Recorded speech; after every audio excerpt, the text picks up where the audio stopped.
Meron tayong Si bisita. Ma'am Evangelina Velasquez at Ma'am Erlinda Velasquez, magkaano-ano po kayo? Kapatid? Magbilas po. Magbilas. Okay. Andito sila, Idol, para mapauwi na ng bansa yung kanilang kamag-anak na nasa Palau Island.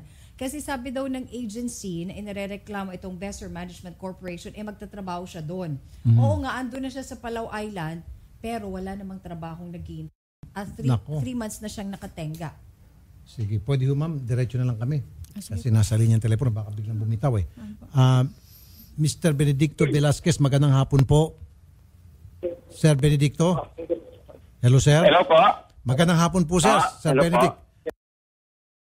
Po. Sir, andito po yung inyong misis Tsaka hipag po. at saka yung inyo pong hipag, Sir Benedict. Okay. Ano bang problema dyan, sir? Ito nga po, gusto po namin umuwi na kaso ino-hold pa rin po kami dahil yung isa pa yung ticket saka yung deduction gustong kami magbayad. Dapat agency na po may ano nun dahil nasa ano pa ako kami. Hindi naman po kami umabot ng 6 months 3 months pa lang po kami. So wala ho talagang trabaho dyan?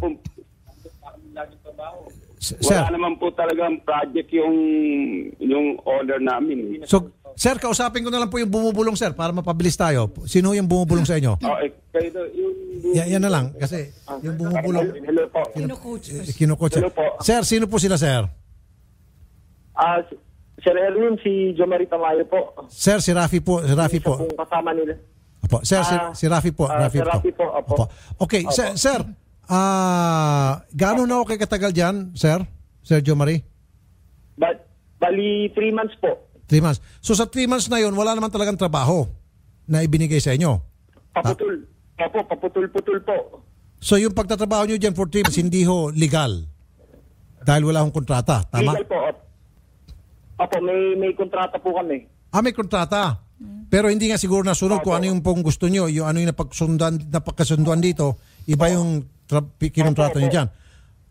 Okay, ngayon, gusto nyo na po umuwi dahil tapos na ho, wala nang trabaho, pero ang gusto ng agency, kayo magbabayad ng inyong pamasahe pa uwi. Opo. Sino ang kausap nyo sa agency?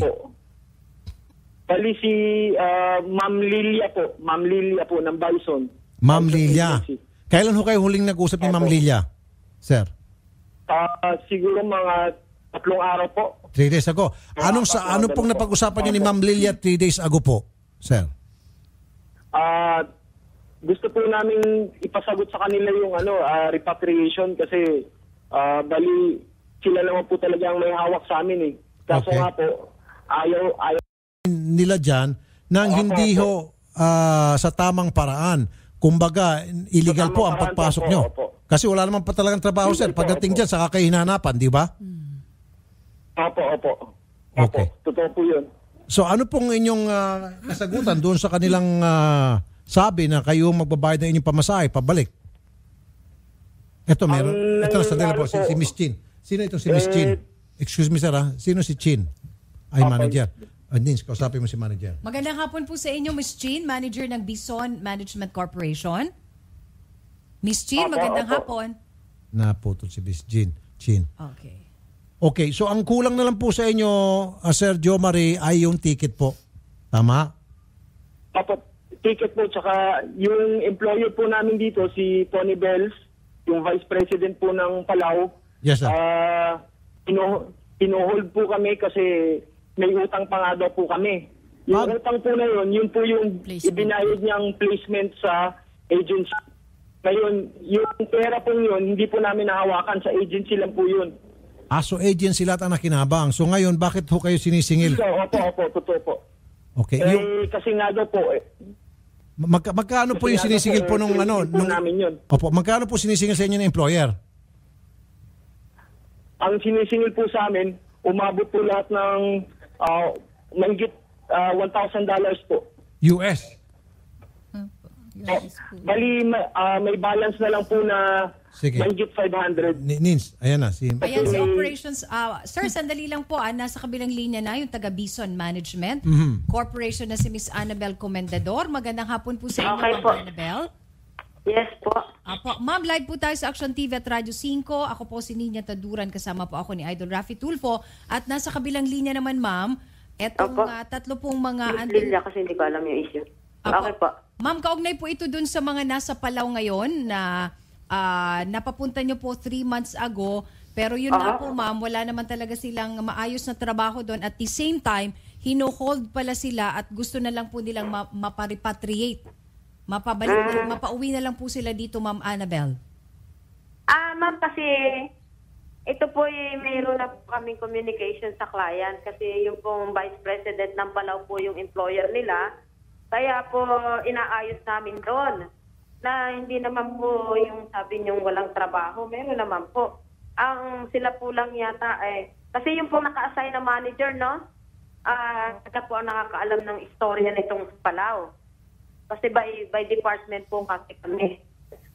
Yung final na issue po, hindi ko yun talagang detalye, naririnig ko lang po. So ma'am, makasingit ma'am, si Raffy Tulfo po ma'am. Ma'am Annabel, Yes, si yes. Raffy po. Ma'am, isa po sa problema nila ngayon ay yung pag-hold sa kanila ng employer dahil sinisingil po sila ng $1,000 na yung perang yun ay napunta naman po pala sa inyo. Hindi yun nila napakinabangan yun. Wait po, no? Kasi hindi ko po ito, kung nasa TV5 po kayo, kasi yung pong eksaktong istorya na to, hindi ko po, ito po isang manager namin, no? Si Ms. Lilian po. Okay po? Hindi, Pwede po ma'am, siya po makapag-explain. ma'am, operations manager kayo, bakit din nyo pa na-explain? I'm sure by now, alam nyo na po ito kung ano pong dahilan at nasabi na rin po sa inyo, bakit ayaw nyo pong sabihin, bakit parang hinuhold nyo pa? Hinuhold back nyo? Hello? Hello po? Sino po sila? This is Lilia. Lilia, ma'am, Raffy Tulfo. Live po tayo sa Radyo 5 sa Action TV kasama si Nina Taduran. Ma'am, bakit po yung mga employer nitong mga nasa Palau, hinuhold sila dahil kailangan magbayad nila ng $1,000, tigo $1,000 na hindi naman nila pinakinabangan kung hindi, kayo naman po nakinabang pala sa perang yon. Bakit ho? Sir, okay. Hello? Hello? Sige po, go ahead. Okay. Sir, bali ganito po. Nakausap na ho namin yung employer nila. Ang employer nila is the Vice President of Palau. And also, there is the President of Filipino Community in Palau. Ma'am, yung $1,000 po, ma'am, paiksi natin. Ma'am, mag-news break na kami. $1,000 po, ba't kinakailangan nila magbayad na hindi naman napunta sa kanila? Totoo. Bali ho, kausap ko kahapon yung si Aga, yung President po ng Filipino Community. Okay. Una-una po, binigyan sila ng trabaho. Hindi po sila nagtatrabaho. Nahirapan ho itong kababayan natin na mag-aasikaso sa kanila. Ma'am, Tapos po, ma'am, sandali lang po. Last na lang po. $1,000, saan po napunta? saan? Anong $1,000? Saan po yun? Okay. Mr. Velasquez? Yeah. Okay. Mr. Jomari, ano po yung $1,000? Bali sir, yan po yung hiningi ng Bison po sa amin po bilang placement po. Placement? Placement fee. Okay. Opo. Yung Kasama na rin po yung so yung kasama na rin po yung mga dinidak dito sa amin ng employer. So yung $1,000, yun po yung placement fee ninyo Bali umabot po ng $1,000 po. Na gusto nung employer na mapunta sa kanya kasi napunta yun sa agency, tama? Opo. Okay, ma'am. Bali dinididak po yun. Tsaka po sir, yung sabi pong may trabaho po. Sir, Sir, tama na sir, maubusan tayo. Ma'am Lilia. Po? Okay, narinig nyo naman po yung sinabi. Ano po, sir? Narinig niyo po yung sinabi po ni Mr. Jomari. Yung $1,000 sa placement fee daw po yun at saka yung mga dinididak daw po sa kanila na pera na hinuhold ngayon sila ng agents ng employer dahil gusto mapunta ng employer sa kanila bago pakawalan ito mga taga Palau. Sinisingil ho sila ng $1,000? Yes. Okay, kausapin ko yung employer regarding that kasi hindi binanggit sa akin yan kahapon. Okay. So ngayon nyo lang po nalaman kung hindi pa namin sinabi, tama? Opo. Kasi nung kausap ko yung Vice President, yung employer nila, and also the Filipino Community President, binibigyan po sila ng trabaho. At wala akong binanggit na i-deduct sa kanila kasi nung umalis sila, lahat ay wala silang binayaran dito sa Pilipinas kundi i-deduct sa sweldo nila. Alam ko may deduction sila kasi for 3 months dapat meron silang deductions doon sa pamasahe, placement fee na 1 month salary. Kung magkano po yung salary nila, yun po ang kanilang placement fee. Yun nga po, ma'am eh. Yung employer, sabi, wala, yung $1,000 na placement fee, na sabi nyo nga, dinideduct dapat sa salary, maaring hindi po na-deduct sa kanila, kaya sinisingil sila ng employer at nakakapagtaka, bakit kailangan ibayad sa employer yung placement fee? Bakit kailangan ibayad? Sa employer.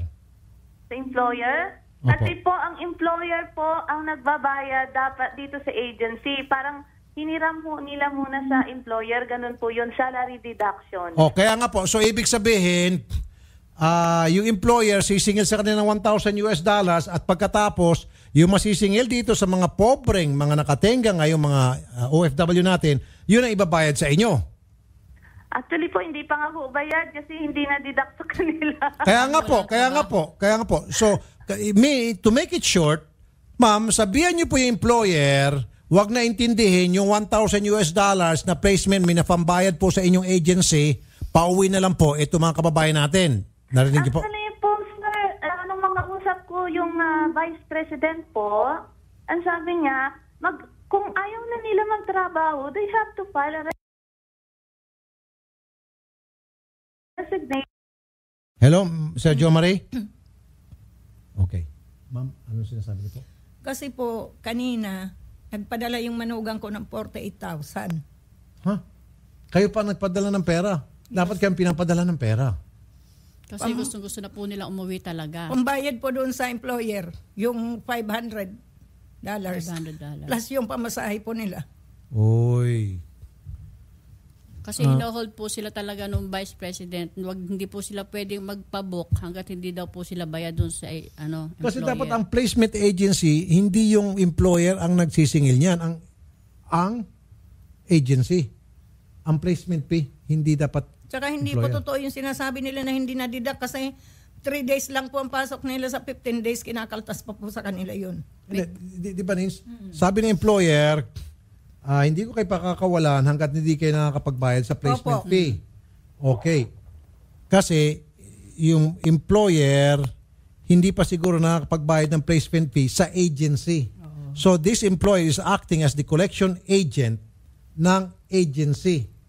So ang agency dapat ang magsasabi sa employer na kalimutan mo na yung placement fee namin, tablado na, pauwi nyo na lang yung mga kababayan natin. Tama ba ako, Ms. Lilia? Nakikinig po kayo, naiintindihan niyo po sinasabi ko? Gets nyo? Tama po. Ang sabi namin, pauwiin ninyo, they must file a resignation, pauwiin na po. Okay. Mr. Jo Marie? Mr. Jo Marie? Narinig niyo po? Opo. Okay. Okay po. Naintindihan niyo po yung pinag-usapan namin? Mag-file daw kayo ng resignation. Magre-resign po kami. Opo, mag-resign daw kayo. Resignation. Yan din po yung sinabi ni Ma'am Lilia Serafi. Nakapag-resign na po kayo? Na magsusulat po kami ng resignation. Okay. Kasi po, kapag kami po yung magsulat ng resignation, sagot po namin yung ticket. Kulang pa namin. Oo nga pala. Ayaw po namin mag-resign. Tama. Ayaw po namin.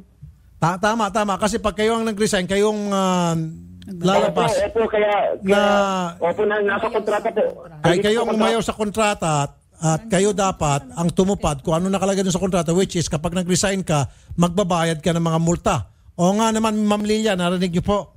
Opo. Hindi sila pwede mag-sign ng resignation o maggawa ng resignation letter dahil sila po'y mamumultahan. Ma'am. Hello? Ma'am, narinig niyo naman po ako. Huwag niyo na pong paulitin. Pagod na ho ako sa kasalita. So, bali po, kasi ang ganito po, sir, since may trabaho sila, si Aga, kinuha Ma'am, na sandali sila ng lang, ma'am. trabaho. Ma'am, sandali lang, Ma'am Lilia. Sabi nyo, okay na sa may-ari, di ba? In-explain ko na kanina, dapat kayo ang nagsasabi sa employer na kalimutan na yung placement fee na ibabayad sa inyo.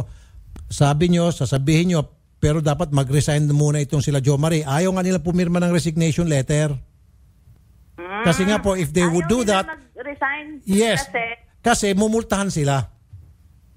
Dahil sila ang lalabas na may kasalanan at tumayo sa kontrata. Ganito na lang po, sir. Sandali lang po, ma'am. Ganito na lang po, ma'am. Miss Marisa Cruz, Advocacy and Yes, Social sir. Marketing OWA. Kanina po kayo Yes, nakamonitor. Ano pong advice nyo? Opinion nyo po, Ma'am Marisa? Sir, yes. Ang lumalabas po kasi from the start, mukhang hindi po talaga nagkaroon ng mabuting pakikipag-ugnayan. Yung agency nila dito na naipaliwanag ng gusto dun po sa ating mga OFWs, yung kailangan po nilang gawin. Kaya nagkaganyan po. Pero just the same, sir, legal advice kung ano po yung dapat gawin. Pero may pagkukulang po dito. Yung ating mga OFWs. Opo, may pagkukulang po dito yung agency, ma'am. Tama? Ma'am Marisa? Yes, sir. Yes, sir. Oo. So, dapat, klarado from the start po. Klarado from the start. Klarado. So, pwede ho ba natin tugisin tong agency, ma'am? Makikipag-ugnayan po tayo, sir, sa POEA. Kasi pagtungkol po sa, sa mga kontrata, POEA po yan. Pero Okay. wag po kayo mag-alala. Gagawa po tayo ng kaukulang aksyon para po matulungan natin yung mga OFWs. Kasi kung umpisa pa lang po, alam na nila kung ano po yung magiging senaryo. Hindi naman po kaagad-agad yan sila, basta-basta nang pupunta Sige. dyan. Gusto Sige. nilang kumita, tapos sila pa po yung parang naiipit ngayon. That makes sense. Tama ho. Saka, I Sir, agree. Tulfo. Sige po. Lampas-lampas na tayo sa news break. Sige, so Ma'am Marisa, sasamahan na lang po namin sila sa inyong tanggapan. Ano po? Yes, sir. Bibigyan po Para natin sila doon ng sa, kaukulang- yes, mapapabilis ho ang uwi ng kanilang mga kamag-anakan. Salamat po, Ma'am Marisa. Thank you rin po, sir. Salamat po, Ma'am Lilia. Salamat na lang po. Okay po, sir. At salamat na lang kay... Okay, Sir Jo Marie, Mr. Velasquez, sige po, yung inyong mga kamag-anak dito, sila ho ipupunta sa OWA at yung OWA po tutulungan kanila para matulungan naman po kayo mapauwi. Salamat po, sir. Ingat po kayo dyan. God bless. Okay po, sir. Thank you po. Dagdag ko lang po, sir. Wala pong embassy wala pong Philippine Embassy dito sa Palau, sir. Kaya hindi po namin alam kung saan po kami tatakbo. Sige po. Yung OWA po, sir, ang magbibigay ng advice sa inyo at meron naman daw pala Filipino community dyan. Lampas-lampas na tayo sa news break. Sige, lipat muna kayo dun sa kabilang booth, ma'am. I-continue ninyo. Oo, para makakausap. makapag-news break na tayo. Salamat po, mga sir. Mga ma'am, thank you. Be sure to come back. Use 5 everywhere. Copyright 2016.